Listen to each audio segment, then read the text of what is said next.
Hello friends खुलुमबाय गिबियावनो नोंथांमोनखौ गासैखौबो चेनेलाव फिन बरायना लाग्रोनाय जाबाय। दा नोंथांमोननि थाखाय मोजां खौरां जायफोरा सरकारि न' मोनाखै सरकारनि न' मोनाखै नोंथांमोननि थाखाय मोजां खौरां फैदों लोगोफोर। दा जायफोरा सरकारि न' गैया नोंथांमोननि थाखाय मोजां खौरां लानानै फैदों। नोंथांमोना बे भिडिअनि गेजेरजों A to Z मिथिगोन। दा नोंथांमोननि सरकारि न' बियो अनलाइन जानो थांगासिनो दं लोगोफोर, अफलाइन जादोंमोन ना सिगांनि समफोरावहाय। दा बे बारावहाय अनलाइन सोलिसिगोन आरोखि, अनलाइन प्रसेस हिसाबै बे सरकारि न'आवहाय एप्लाइ जासिगोन आरोखि। दा जोङो बेखौहाय सर्टकाट फर्मावहाय PMAY-G होननानै मिन्थिनो मोनो नङा होमबा लोगोफोर, प्रधान मन्त्रि आवास यजना ग्रामिन होननानै मिन्थिनो मोनो। दा बिनि जोहै जोंहा सरकारनिफ्राय न' मोनो नङा होमबा लोगोफोर, नोंथांमोनाथ' फ्राय मिन्थिखायोआनो।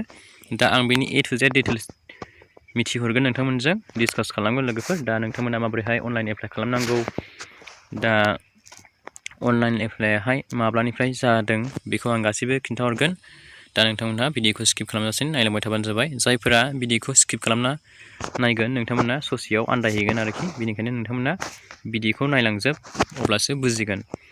दा जोङो PMAY-G अफिसियेल साइटआव फैबाय लोगोफोर।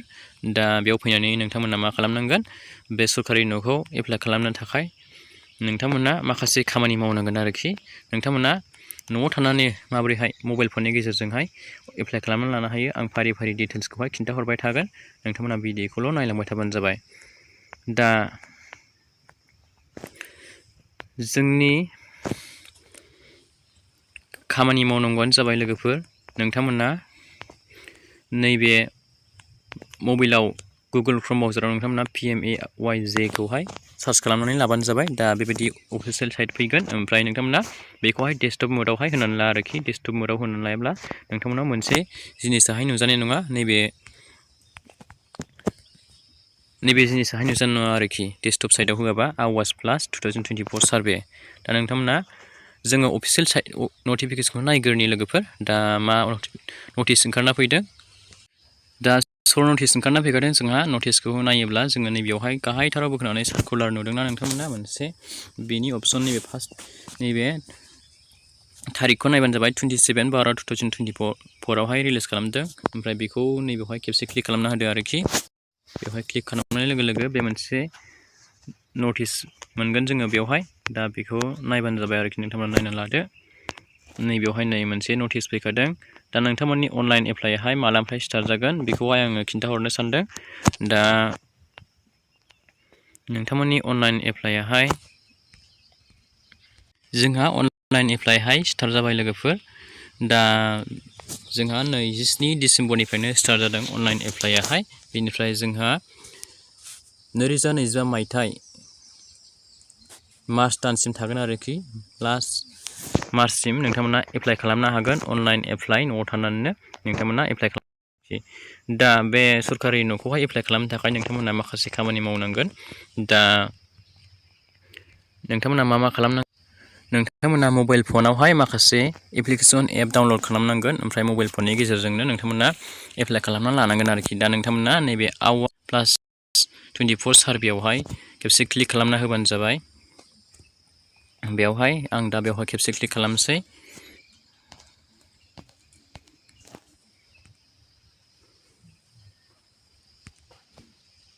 दा नैबेनि इन्टारफेसआ बेबायदि फैबाय आरोखि लोगोफोर। दा बेनिफ्राय नै latest app भार्सन of our plus 24 survey, बे आवास प्लास 24 सार्भेखौ नोंथांमोना नैबे लिंकआवहाय थांनानै नोंथांमोना डाउनलड खालामना लानांगोन। बे लिंकआव थुबानो बे डाइरेक्ट डाउनलड जागोन आरोखि, गावनि अफिसियेल साइटआव लाना थांगोन। ओमफ्राय नैबे आदार पेज, बे आदार अथेन्टिकेसननि थाखाय बियो नों जेब्ला अनलाइन एप्लाइ खालामगोन अब्ला बेवहाय डाइरेक्ट नोंनि आदार नाम्बारखौ होनांगोन आरोखि, ओमफ्राय नोंनि पेजखौहाय खेबनांगोन। नोंनि पेजखौहाय खेबबासो बियो जागोन आरोखि। ओमफ्राय नैबे लिंकआवहाय थांबानो बियो डाइरेक्ट गुगोल प्ले स्ट'रावहाय लाना थांगोन नोंखौहाय। दा बिसोर मोननै एपखौहाय डाउनलड खालामनानै नोंथांमोना मबाइल फननि गेजेरजों सरकारि न'खौहाय एप्लाइ खालामनो हासिगोन आरोखि। दा अनलाइन जाबाय, एबारनिफ्राय अफलाइन जानाय नंला। बे बाराव अनलाइन खालामदों गभर्नमेन्टआहाय। दा जोबोद मोजां नङा होमबा लोगोफोर, अनलाइन जायोब्लाथ'। दा बेवहाय नोंथांमोना डकुमेन्टस हिसाबै नोंथांमोना आधार कार्ड नांथारगोन, जायनि नामाव खालामगोन बिनि आधार कार्ड नांगोन। दा नोंथांमोना बे आवास प्लास एपजों डाउनलड माबा खालामोब्ला नोंथांमोना एप्लाइ खालामोब्ला नोंथांमोना फार्स्टआवनो आधार नाम्बारखौसो होग्रोनांगोन आरोखि। आधार नाम्बारनि अपसनसो ओंखारखागोन। दा बेवहाय नोंथांमोना मबाइल फननि गेजेरजोंनो खालामनो हासिगोन। बे बारनिफ्राय नोंथांमोना अनलाइन खालामनो हासिगोन आरोखि सरकारि न'खौहाय। बिनिफ्राय जोंहा डकुमेन्ट्स हिसाबै जोंहा आधार कार्ड, पेन कार्ड, भटार कार्ड, नोंनि गासै एड्रेस प्रुफ डकुमेन्ट्सखौहाय होबानो जाबाय। ओमफ्राय नोंनि बेंक पासबुक बेफोरखौ होबानो जाबाय। ओमफ्राय बेंकआहाय नोंथांना नोंथांनि मा होनो बेखौहाय आधारजोंहाय नोंना लिंक जानांगोन आरोखि। माने फैसायाहाय जोंना डिबिटि सिस्टेमनि जोहैसो सरकारा फैसाखौ जोंनो सोना हरो नालाय। दा नोंथांमोननि बेंक एकाउन्टआ आधारजोंहाय लिंक जानाया गोनांथार आरोखि। दा आधारजों लिंक गैयाब्ला नोंथाङा बेंकआव थांनानै लिंक खालामनानै लाहैबानो जाबाय। बेनिफ्राय नोंथांमोना जब कार्ड नांथारगोन दै लोगोफोर। जब कार्डनि माखासे जोंहा फैसा मोनोना। दा जब कार्डआ नोंना गोनांथार। दा जब कार्डआबो गावनि नामाव थानांगोन। ओमफ्रायहाय जब कार्डआबो नोंना आधारजों लिंक जाथारनांगोन आरोखि। बेनिफ्राय जोंहा मा नांबावगोन, जोंहा रेशन कार्डआ नांथारगोन दै लोगोफोर। रेशन कार्डआ गावनि नामाव नांथारगोन। दा रेशन कार्डआबो नोंना आधारजों लिंक थानाय जानांगोन। अब्लासो नोंथाङा बे PMAY-G न'खौहाय एप्लाइ खालामनो हागोन आरोखि। दा मिन्थिबाय नङा होमबा लोगोफोर? एसेब्लाबो जोंहा मबाइल फननि गेजेरजोंनो एप्लाइ खालामनो हासिगोन। नोंथांमोना बे नाम्बार 1, 2 मोननै एपखौ डाउनलड खालामनानै नोंथांमोना मबाइल फनजों एप्लाइ खालामनानै लाबानो जाबाय। दा बेनोमोन आरोखि। दा बे बारावहाय अनलाइन जासिगोन न'नि एप्लाइयाहाय। दा जायफोरा न' मोनाखै, जायफोरा न' गैया, जायफोरा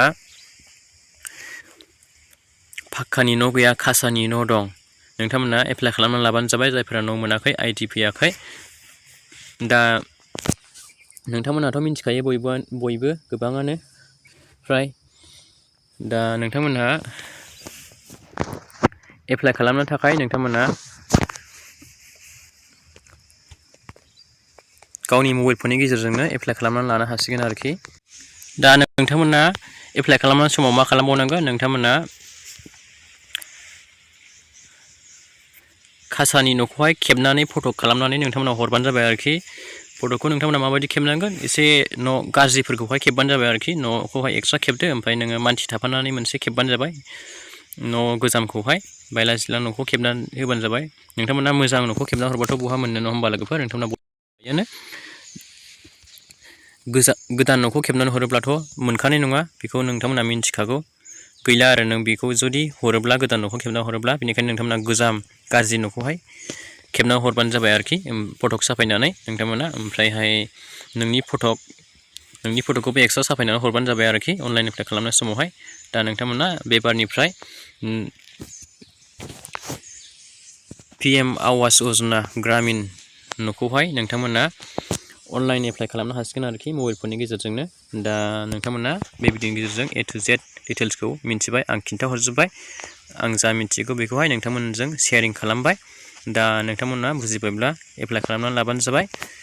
दा बेनोमोन आरोखि लोगोफोर। दा नोंथांमोननि थाखाय बेनो लेटेस्ट आपडेट्स। बिदिब्ला लोगोफोर एसेखिनियावनो फोजोबनोसै। Thank you for watching. See you again. Bye bye and take care.